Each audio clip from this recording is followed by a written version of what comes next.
Welcome to XYPN Radio, where your host Alan Moore brings you into a community of fee-only financial planners who want to profitably and successfully serve Gen X and Gen Y clients. If you're ready to get the knowledge you need from leaders in your field, learn from forward-thinking advisors, and take action on your own goals, XYPN Radio is the show for you. Here's your host.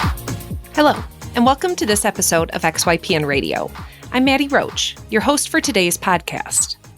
I'm excited to have XYPN member Hillel Katzeff, owner of HK Financial, a fee-only firm in San Diego, California, on the show today. Hillel was born and raised in South Africa and first visited the United States as a high school foreign exchange student. After moving full-time to the U.S. to continue his education and get his MBA, he began working with IDS, Ameriprise's predecessor. It was here that he learned the world of financial planning and what it meant to be fee-only. Over 20 years ago, he started his own firm. And although he remained affiliated with a broker-dealer for a few of those first few years, over 15 years ago, he made the switch to being a fee-only advisor. Today, Hilly works with about 50 client households and does it in a holistic way. Hilly shares with us his commitment to living up to his mother's standards of being a trustworthy consultant and how he places a huge emphasis on creating meaningful relationships with his clients and how he helps them create meaningful relationships in their lives. Hillel created a tool that he calls our little blue box. Our little blue box is just that. It's a little blue box filled with items that, when used together, can encourage positive family dynamics and transparent and meaningful conversations. Hilly brings over 30 years of industry perspective, and you can hear the passion he has in his voice. If you've ever wondered where your business will be in 15 years, this episode is for you. You can find any of the resources we mentioned during the episode at xyplanningnetwork.com/240. Also, be sure to go to xyplanningnetwork.com/VIP to join our private group just for XYPN Radio listeners. It's the community of advisors we've all been looking for that's there to provide the support when you need it the most. Best of all, it's free. I encourage you to check it out. Again, that's xyplanningnetwork.com/VIP. Without further ado, here's my interview with Hillel Katzeff. Good morning, Hilly. Nice to have you on today. Hey, Maddie. Thank you. It's good to be with you. Yeah, I'm honored to be interviewing you today. You are an XYPN member who has over 30 years of experience as a practitioner in our industry. I'm really excited to dive in about your experience working through those years and into running your own firm. So, Hilly, why don't you do the honors and introduce yourself to our listeners and tell us a bit about your firm? Well, thank you for the introduction. Gosh, it's hard to believe 30 years. I mean, that sounds just incredibly long. And the fact that we're recording this in the year 2020 is interesting too. When I was originally from South Africa and I came over to the United States 40 years ago, actually, as an exchange student. And back then I was thinking, gosh, I wonder where I'll be in the year 2020 and what I'll be doing. I had no clue that I'd be on a podcast being interviewed by Maddie. So I'm honored. And time has a really interesting way of putting things in perspective. I'm really excited to do this podcast, and XYPN is such a great organization. I'm glad to be part of it. So yeah, as I said, I'm originally from Cape Town, South Africa, and I came over as a high school exchange student. And after my year as a Rotary student in Iowa, I attended college in Allentown, Pennsylvania, Muhlenberg College, went on to grad school in New York and graduated with an MBA in finance and marketing from Pace University in 1984. I worked on Wall Street doing due diligence and marketing for about 5-6 years. And then I was pursuing my CFP at that time, and I was Series 7 licensed, and I just had only worked in the home office of big financial services firms. And I always wondered what it would be like to kind of advise or to consult. So, and at that time I was single, so I moved out to California, and that was 30 years ago. And that's when I began in my career as a financial planner. My first job was with Ameriprise, actually the predecessor company of Ameriprise, IDS.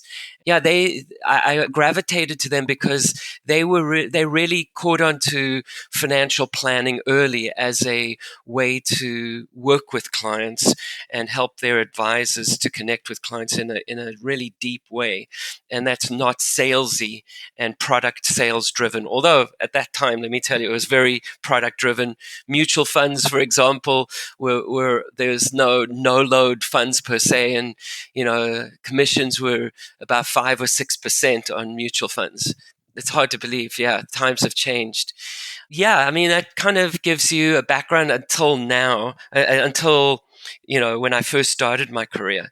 So that's how it came about. I've been in California, and in 1990, when I kind of established my entity, my identity as a financial planner, I always looked at myself as a consultant. I was looking to educate clients rather than I'm here to do a plan and sell them product. And I think I got that from my mom. My mom always said to me, that clients trust me because of me. It's not because of the company that I'm representing. And I thought about that pretty deeply, and and recognized that it is a relationship business very early on. And so, after 4 years at IDS, I had the opportunity to really step out on my own. And at that time, I was still in the broker dealer world, and I worked with an insurance agent to help him for a while. And then I established my own relationships with broker dealer, and then established my own RIA at that time. So all things kind of began to converge, and I always was recognized the importance of relationships and trust, and making sure that I follow through with what I say and what I do with clients. It's kind of a very broad background, but it kind of maybe sets you up for other questions. Absolutely. And I want to dig in. I love that quote from your mom. I think that really carries through a lot of what I at least know about how you work with your clients. And I'd love for our listeners to hear a bit more about that. But before we get there, going out on your own to start an RIA, I'm so glad to hear that you've had all that incredible experience, both at IDS and the others. But what was the experience starting your firm back then when not everyone was going out on their own? When you had such the support that you had at IDS and the other companies, what was the decision to actually break away? What triggered that? As I was saying, there was an insurance agent at the time. He was also South African, and when I moved to California, I really didn't know very many people. And he was having actually some health issues, and he asked me to help him while he was convalescing from a heart attack. And I said I would, and so that brought me out of that IDS Ameriprise environment to something that was very foreign to me, more of a Wild West approach at that time, where, but it gave me the opportunity, and it didn't really work out with my colleague at that time. He recovered, and he went on to do his own thing. And at that time, I just felt the importance of kind of standing on my own 2 feet, figuring out how to establish relationships with entities that would support me. So very early on, as an independent. So I think the 2 things that were pivotal at that time, I mean, besides my continuing education and completing my CFP designation, which I felt was very important, not only for my own knowledge, but for credibility in the community. The 2 things that were important was the RIA itself, that entity. At that time, it wasn't like such a big deal, and it wasn't required to. Very few, advisors offered fee-only services. And the reason for my interest in establishing an RIA entity was in order to earn a fee for my advice. So in other words, I could develop and write and review a plan with clients and that's how I could be paid. I figured that out. And in order to do that, I jumped through some hoops. It wasn't as big a deal as it is today, but, I've kept my, ADVs up every year and my compliance. And I'm just like looking at my computer screen and every year I'm renewing and renewing and renewing. So it's interesting. So that was one thing. So establishing the RIA entity early so I could be independent and charge a fee that would come to me. And in fact, when I established my RIA entity, it was in my own name. And I subsequently changed it later to HK Financial when I incorporated. The other thing was because of the fact that there were numerous products and services, and I wasn't sure whether fee only at that time was the route to go. I established a relationship with a broker dealer that allowed me to offer products and services, and obviously was duly registered until about 14 years ago now. And then I relinquished my, all my licenses, my FINRA licenses. But at that time, it was important for me to have the revenue that I needed to continue. And I didn't recognize fully at that time the importance of being fee only. I had both, and I thought that was two tracks I could run on, and it made sense at the time. But over the last several years, very advocate of fee only, investment fiduciary advice for clients. That's what they mostly want. They trust, but they want to make sure that you're doing the right thing. And I think that it's mostly aligned with clients if these services are offered, for a flat fee or assets under management or whatever the business model is, but so the clients know exactly what they're paying. And I think that builds a lot of trust with clients. So, yeah.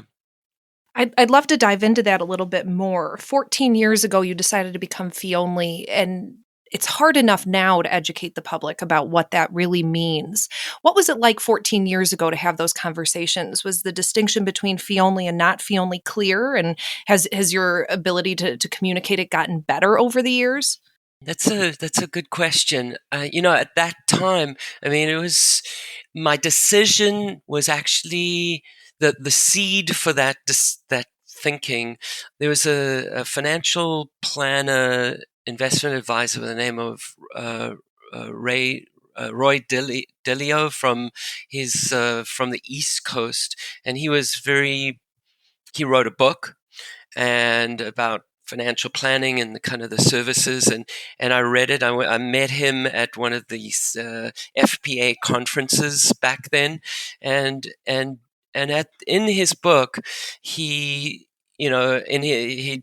he described how important the kind of the flat fee or the assets under management model is. And his firm, and it's still going now, I think it's RTD, and they're in Philadelphia and in Florida. Yeah, and so I've just said, gee whiz, well, let me now go on to SEC site. Let me look at his ADV. Let me see how he's set up. And then I started. It took me a couple of years to say, okay, this is the direction I'm going in. But that was the impetus. I kind of learned from him. And then there was the 10 years ago was the big, the Great Recession started to happen. And that was when I actually made the move from the broker dealer to Schwab, which is the primary custodian and TD Ameritrade as well. And at that time, it was like, I don't know if I should do this, but for those intervening 2 years from when I decided to do it to when I did it, I deliberately and consciously reduced revenue from commission business, and I was focusing on fee business. And so it was kind of my own transition. So when I actually pulled the plug and I said I'm fee only, no more, no FINRA licenses, I really didn't leave much revenue on the table. So I kind of did that with a lot of consciousness and forethought. I love that intentionality. Was that a real, I guess, be as open as you're willing to be open about and leaving commissions on the table and moving into the fee only space. We hear from a lot of members really worry as they go through their 12-month transition period with XYPN, worry about the loss of income. And that's a realistic thing. And especially as we're in the business of hoping and encouraging folks to come in ready financially to take on this burden. But talk to us a little bit more about that decision and how one weighed heavier than the other. It was a process in my mind. And after the fact, after I did it, I looked back, and within 2 years, I said, geez, that wasn't such a big deal. I was a kind of a relief, and actually wrote an article about it, which I'm happy to share with you and the listeners. Just my experiences, just a few pages of experience. But I think that the things that I recall from that period of time was, gee, wow, this is such a big uncertainty, and I'm going to be losing out on, let's say, revenue, and I'm going to relinquish these licenses that I've worked so hard for and taken these exams, and all those things were on the one side of the ledger. But the other side of the ledger, which probably didn't focus on enough, was the freedom and the flexibility and the openness and the ability to communicate with clients in a whole new way that really differentiated me at that time. And it still does to some extent, I think, being fee only RIA. But at that time, it was a little bit of fear, a little bit of uncertainty. But it was a bit of courage that made me do it. But it was, as I said, a matter over like a 2-year period. Wow. That's a great lesson for those listeners who are contemplating the switch into being fee only. Were you drawn into this work to work primarily with a certain type of person or a certain type of a part of our population, or were you hoping just to generally work with anyone willing to work with you? Well, during my initial years at IDS Ameriprise, it was just, anyone just to gain experience. But I soon had the opportunity to work with some engineers at local firm here in San Diego called SAIC and Qualcomm, and from one little workshop that I did in their one conference room at SAIC, and I was invited to do another, and I learned about the company benefits, and then the company was privately held. It went public, and during this time I was fortunate that I had good relationships, and I developed those relationships with some of the people in the human resources area, and they had an internal broker dealer for their stock price. So, and actually one of my assistants went on to work for them. So it's interesting, the funny thinking about all of those things now. But the answering your question was that because I started to work with engineers, I, started to understand more of the mindset of engineers, and was comfortable in communicating and sharing and recognizing that an engineer is typically an electrical engineer. More specifically, they're very technically capable of doing a spreadsheet, analyzing, projecting, and doing the things that I do as a financial planner. So I, with all due respect, I say to my new clients and my existing clients, you're the PhD in engineering. I am here just as a sounding board. I have broad knowledge, but also have knowledge that you may not have. So I'm here to support you. I'm here to help you and your family make good decisions, and that is really the role that I play. More than they love gathering the data, and if they want to do spreadsheets, I'd say, please go ahead. They like some of the new technology that I'm offering, but it's still a relationship business at the end of the day. And so from one engineer to another to another. So the core of my clients are engineers, and very comfortable working with them, and don't have a large practice. I have about 50 family clients. And of that, I could say maybe half of them are engineers. And, and I enjoy them, and it's learning not only about the initial clients, but then their children and their grown children, and so it becomes a family affair, financial planning. Yeah, and I want to talk to you about some of the unique aspects that you've built into your business that allow you to work with the family. But going back to the lesson that your mom taught you about wanting to be the educator with your clients, how do you work with your highly educated clients? And in what capacity? What's the relationship look like when you have engineers as clients? It's total respect, and that's me expressing to them, what they've done and what their education and their knowledge and their ability is such that they can do it themselves, as I kind of said before. But it soon turns to, once we have a kind of a flow and a rhythm to the relationship and how we're going to work together, and after kind of a full planning implementation, which takes like a year, maybe two, we get into a routine, and that routine is like cyclical in a way. And everyone's different. This diverges. I have a engineering client who looks to me as kind of, in a way, the family CFO, like a family office, and I meet with him monthly. And I'm on demand, if you will, to assist in, and this is helping with all of their entities, which is pretty complicated, different trusts and irrevocable trusts and family issues, but it's financial planning driven, working in collaboration with their CPA that I introduced them to, their attorney that I introduced them to, and as a team.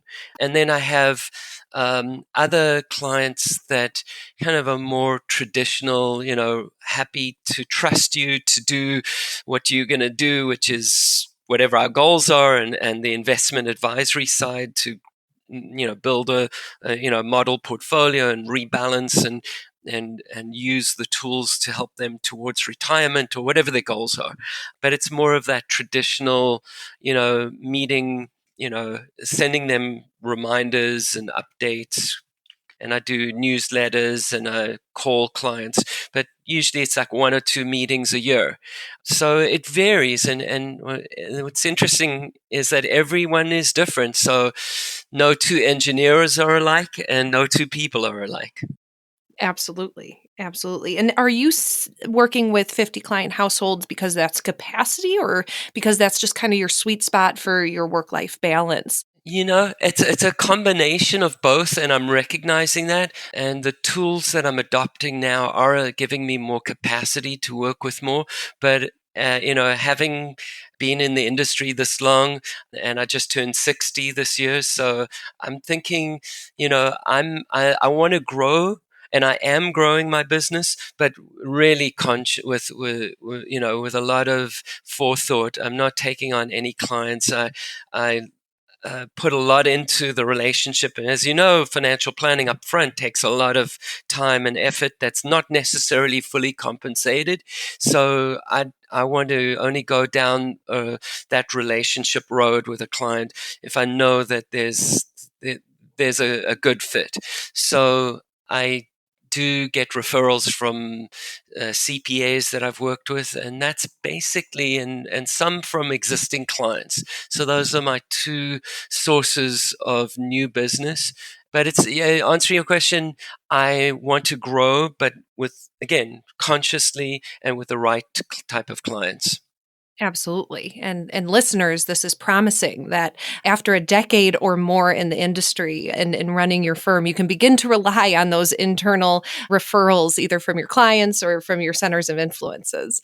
Hilly, talk to us a bit about how you charge. And I imagine that your fee structure has changed over the years. Have you found something that really works for you and your clients?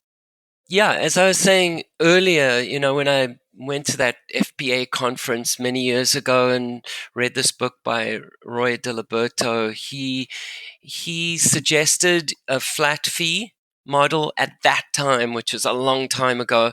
And when I did my transition from dual registration about 14 years ago now, and relinquished my FINRA licenses, I updated my ADV. And so I offered in my ADV, there are two fee schedules: the A1 fee schedule, which is financial life planning and investment advisory services. And that's more of the comprehensive financial planning and investment planning and management. And, my fees actually on that side, looking back at it, have gone up. And the reason was because I want to work more with a flat retainer. I think it's in my client's best interest. There are less conflicts of interest. That's from their point of view.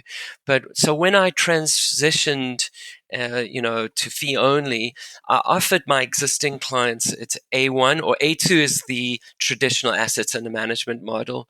A1 is the flat fee. A2 is, the tiered rates. And 60% of my clients chose the flat fee. And so I have a mix of the two. And when I discuss with clients how they want to work, I give them a choice. And also discretionary or non-discretionary, I give them a choice, and I explain the differences.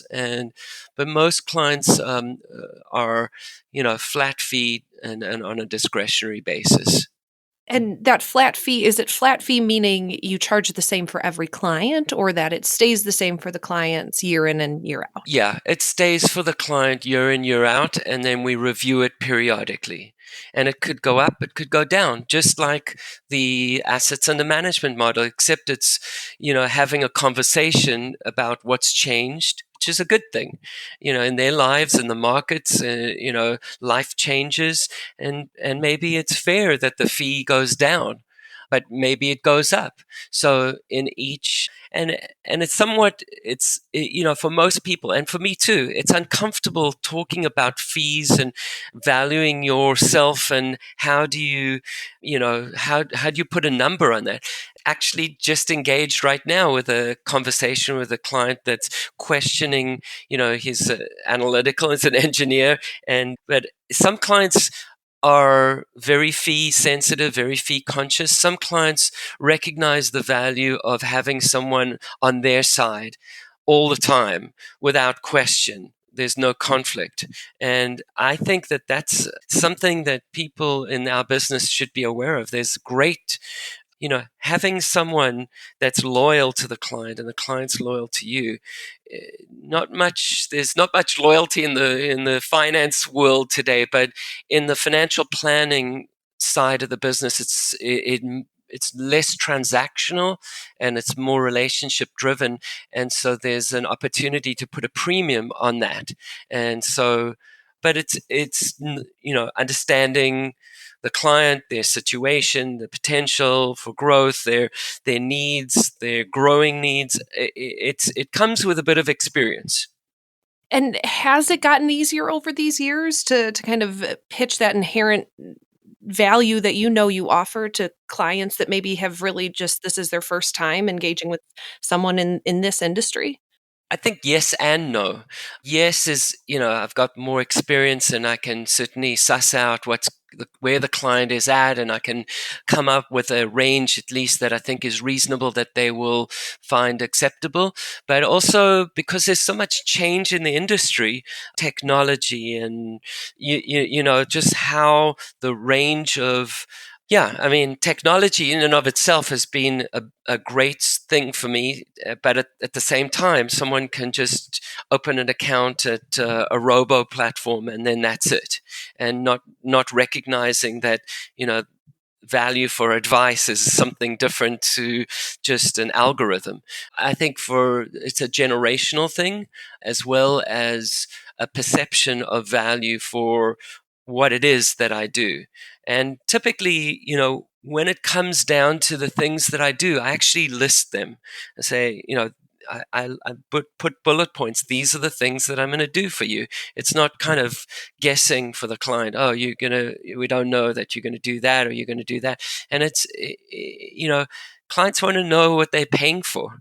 But it's so answering your question, it's somewhat easier because I've more mature and understand, but it's more challenging because some clients are very tuned in to new technology, more fee sensitivity. So a combination of those, they've evolved. As I mentioned earlier, the impetus for a flat fee came from me reading this book by Roy Diliberto many years ago. And I started to look at a flat fee schedule versus traditional assets under management. And when I moved from the dual registration world to fee only, I gave clients a choice. And 60% of my clients chose the flat fee, and 40% was the assets under management. And it's evolved even since then, but I think it's been about the same. But more and more clients are recognizing that a flat fee is in their best interest because of less conflicts of interest, reduced conflicts of interest, which is something that I'm always looking for with clients. So I think it did evolve, and today I think that working with clients, they recognize the value, and that term I don't use typically with a client conversation. This is the value of. I actually list all of my services and what I'm going to be doing for clients so that they know. It's not a guess, so that they can say, well, is it worth it that I'm paying this guy X dollars per quarter or per month or whatever, or a percentage of assets under management. And then and for the clients that are on a flat fee, it doesn't go up and it doesn't go down. However, after a few years, or when the client situation changes, we review it, and is it fair? And I've moved the fees up, I've moved them down on occasion, but more clients that I introduce my service to choose the flat retainer. And maybe it's because I'm guiding them there because I believe it's in their best interest. Transparency is really an incredible thing. It's so amazing how likely someone is to really begin to establish trust with you when you meet them with transparency.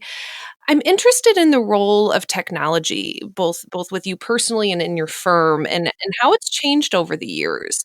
I know that you've dabbled yourself in some technology development, and I'd love for you to talk to the listeners about that. Well, thank you for mentioning. My technology is actually low tech. It's not high tech. But let's start on the high tech side.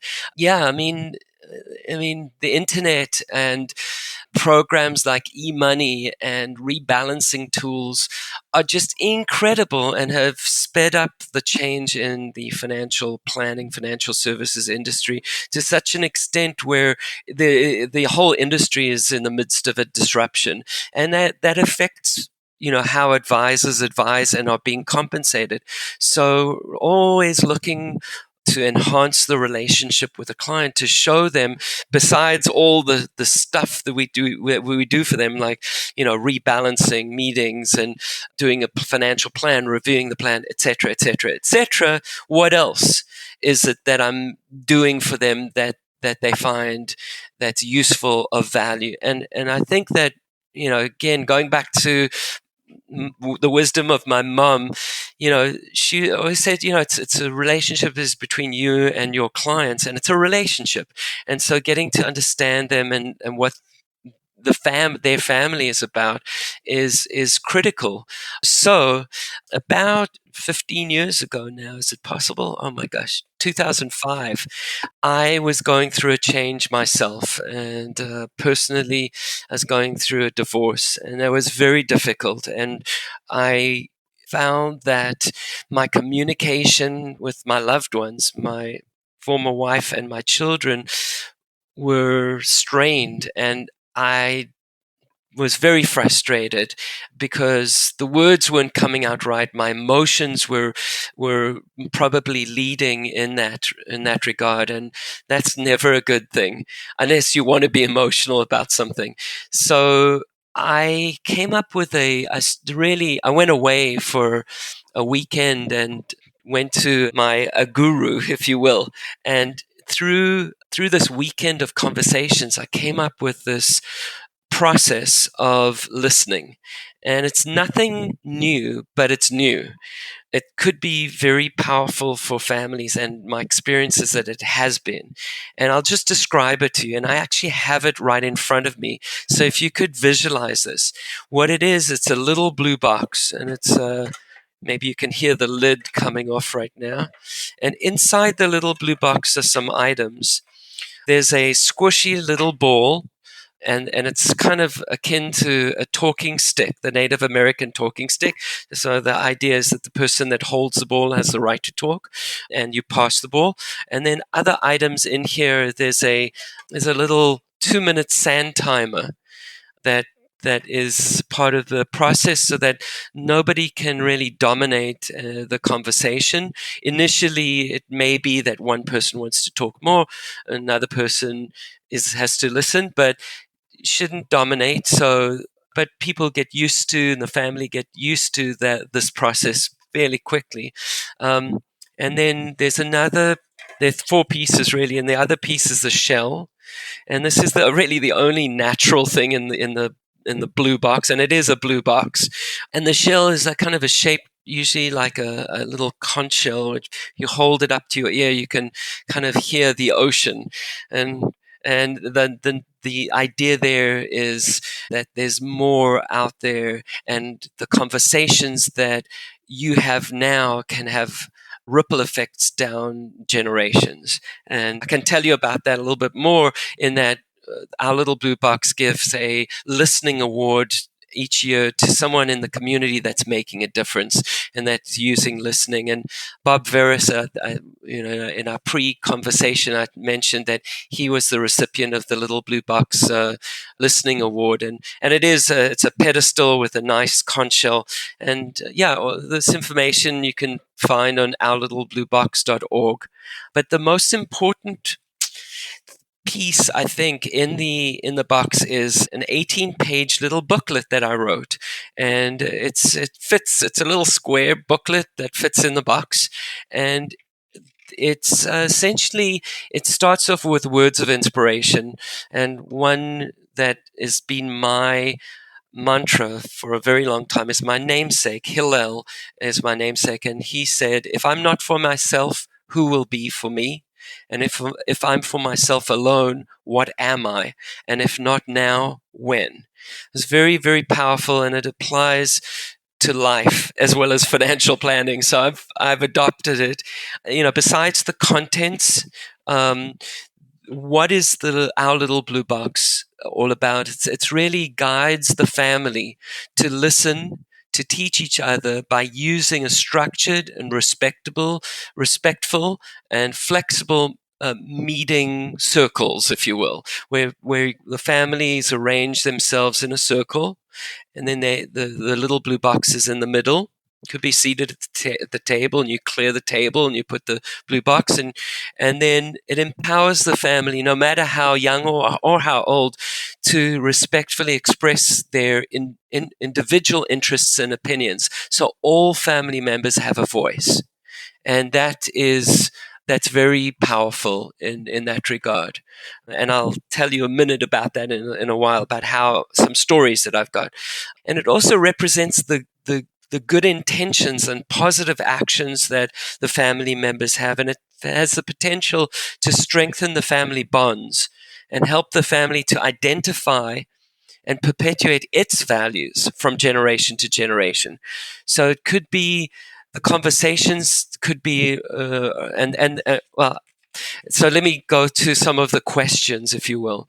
So there are 2 purposes, 2 main goals for our little blue box. It's to help the families to communicate on an ongoing and on a regular basis.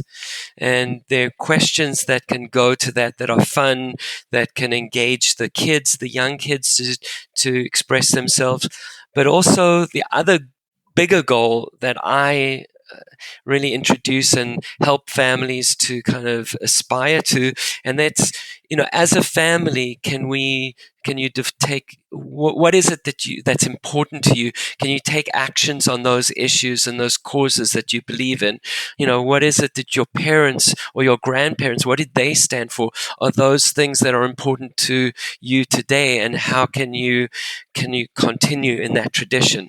And that might lead to this process, this conversation, which I'll describe in a minute how it works, to go driving it towards bringing the family together so that they can decide what's important to them, and maybe it's giving for doing something together to help the homeless, for example, and then kids having money from their savings that they're willing to put in, or from their allowance, and parents can match the allowance and they put it in the blue box, and then after a while they can say, okay, we're all going down and we're going to give this money to XYZ or whatever the chosen organization is. So those are the two goals. So now I'll just describe the process as quickly as I can, and essentially what it is you seated in a circle. You could be at the table and you clear the table. You put the blue box in the middle, or you could be seated on the floor on cushions or whatever. You can make it a fun thing, and preparing the room to have limited distractions. So TVs off, computers off, cell phones are often put aside. Really, this is where the benefits start to begin, is that you start to be able to focus in on listening and on the potential to have these conversations that are changing in a very meaningful way. So the blue box is in the middle. One of the circle leader, the blue box circle leader for that day, takes the ball out, and while holding the talking ball, there's a intentional and a dedication statement that they can read, or they can come up with their own, and saying something like, it's our intention to engage in our little blue box meeting or circle, and may we be fully present to listen with an open mind and speak our truth with love in our heart. We create this special time together with an understanding that it is here that we are safe, and it is now that we are respectful and tolerant to others. And that sets the tone. And it could be other intentionality that could be expressed, but essentially what it is that we intend to speak honestly and from our hearts, be brief and respectful of our time together, and to listen attentively, and as I know the word is now actively, to each other. And we also agree not to interrupt the person that's holding the talking ball, and there won't be any cross-talk, and to be respectful of our privacy. So what's said during our circle and our meeting stays here. And then it's really, there are a bunch of open-ended questions and some more directed questions in the blue book, in the little blue box booklet. So it could be questions that are like fun questions with kids, for example. So which of the 5 senses would you miss most if you lost? Sight, sound, smell, taste, or touch, and why? Your turn, Maddie. And then you talk, and then you hand the ball to the next person, and then it comes back to the circle leader. And the next question: what's your favorite season or holiday? Or it could be what's an idea of a good friend? Or you come up with your own open-ended questions, and then there could be. These are kind of with young kids, or the kind of the questions that break the ice and allow people to be more comfortable with the process. Then there are other questions that go deeper, and it's a matter of what the family, what the circumstances are. So I'll give you a couple. So about 750 of these little blue box kits out in the universe around the world. And I've had some tremendous feedback from families that have used it, where one mother said to me, my son, doesn't really speak much. He kind of keeps it to himself. And then we had this little blue box circle, and all of a sudden, once he held that talking ball, he started to really be very expressive, and she was astounded and she was very excited. It was a kind of a breakthrough that he finally found his voice, which was pretty profound.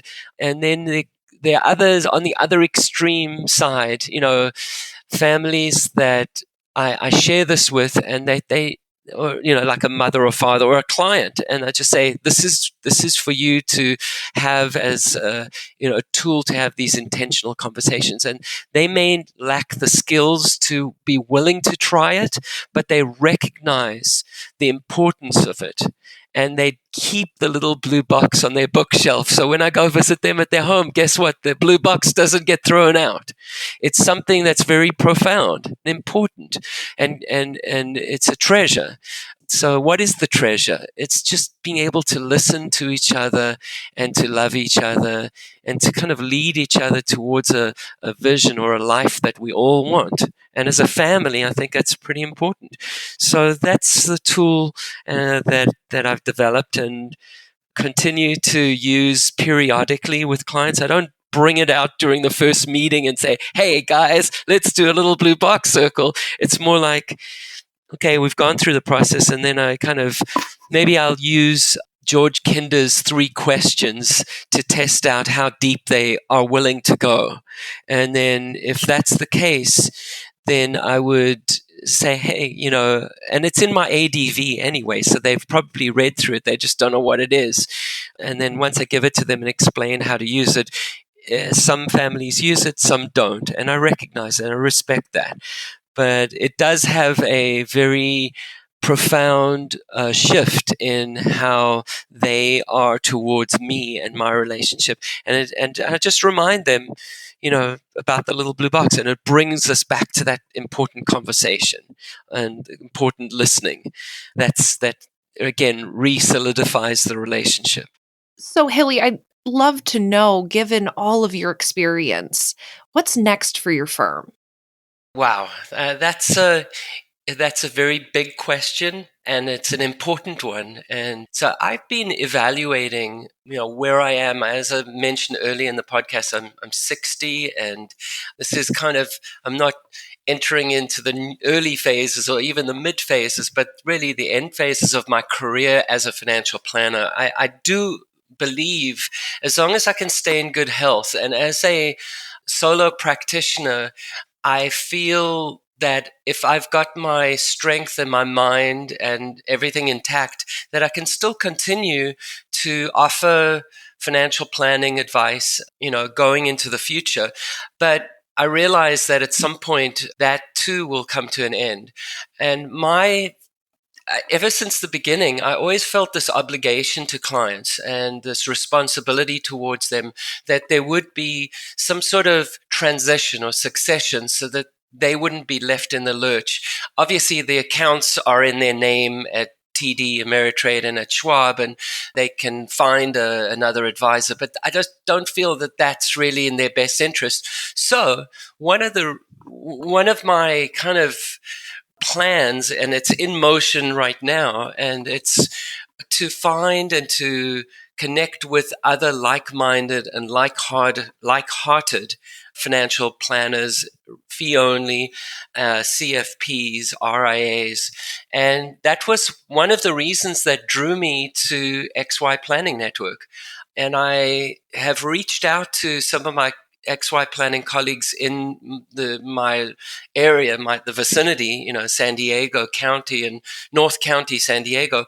But I also believe that there may be colleagues out in, dispersed that might resonate with my approach with them. And I look forward to connecting with them and to collaborate with them and see how it's possible to transition at some point to them. I don't have a succession plan firmly in place. I did do FP transitions. I did an evaluation of my business for valuation purposes. But this is the beginning of a transition. Initially, early on in my career, I thought that building an ensemble practice would be the way to transition internally for succession planning. But as my career progressed, and I found that I'm quite happy being a solo practitioner, but collaborating with others, that's how it evolved, and I'm okay with that. So now it's just figuring out what that next step is. However, I'm still growing my practice slowly, selectively, and I love what I do. So I don't see me, ending at a definitive point in time, but hopefully riding off into the sunset, but having a plan in place for the transition. I think you're going to have more than a few people reach out to you after this podcast, Hilly, given your transparency and the deep understanding you've given the listeners of what you've built. It's really quite inspiring. And I think anyone would feel really lucky and honored to make it as long as you have in this industry and have the kind of impact that you've had. And that being said, what kind of advice do you have for advisors who want to be able to make it for the long run and be able to participate in this industry, running their own business for over 30 years or be in this business for over 30 years? What advice do you have for them? That's an excellent question. And I think just being open to change, just being willing to adapt and make those changes. Looking back over my career, and I can see how there've been certain inflection points in how my career has changed. Some of it are external forces that are beyond my control. Some of that was my choices, but in either case, it's how I adapted to those changes and kind of took the bull by the horn, so to speak, and said, okay, so this is what's happening. So let's see where we go now. And what's keeping clients' best interests firmly at heart and really front and center. I think maybe to a fault in my case, but surely it's in the client's best interest that we always keep their best interests at heart. So change and being willing to adapt and going with that change and not being thrown off course. And it's going to happen inevitably. And just keeping the client's best interests always first and foremost. And that sounds like a fiduciary, Hilly. What a wonderful piece of advice, and really what a wonderful interview today. I've learned so much about you and so much about HK Financial and what you've brought to this industry. And let me thank you on behalf of our industry for being as impactful as you have and being as willing to share your experiences as you have been today. I really appreciate your time, Hilly. Thanks, Maddie. I just also want to acknowledge you and the folks at XY Planning Network, because it's a wonderful organization. As I said right up front, I mean, it's really Alan and Michael, as the leaders, have really set a path and carved out something very special for young financial planners entering the industry. I wish that I had had that as a track to run on. I had to go through, as I explained, dual registration, FINRA and all that stuff. That can all be avoided by using the track that XY Planning has clearly laid out for advisors that are willing to follow it. I just want to also add or say that, we talked about our little blue box, and I think I mentioned earlier that, for XY Planning Network members, I'd like them to have this tool, and if they want to, I'll be willing to share some of my time with them over the phone to explain how it's worked for me and how they can help their clients and really form a more solidified relationship with the clients that is sticky long term. So they just need to get in touch with me, and I'd be happy to be a resource for them. Well, thank you so much, Hilly. I really appreciate that, and so do our listeners. Thank you for a wonderful interview. Well, thanks so much, Maddie, and continued success to you too. I appreciate that. Have a great day. Thank you so much. Okay. Thank you. Be sure to join our VIP community at xyplanningnetwork.com/VIP to hang out with other XYPN radio listeners, ask questions for future mailbag episodes with Alan and Katzeff, and finally, to find a community of like-minded financial advisors. Thanks so much for joining me today. We'll see you next time. You're not alone, and you're not crazy. It's scary starting, building, and growing your own financial planning firm. And that's why we put together a free private community just for you, the Cutting Edge Financial Planner. Go to xyplanningnetwork.com/VIP or text XYPN Radio to 33344 and join a network of thousands ready to change the lives of Gen X and Gen Y clients.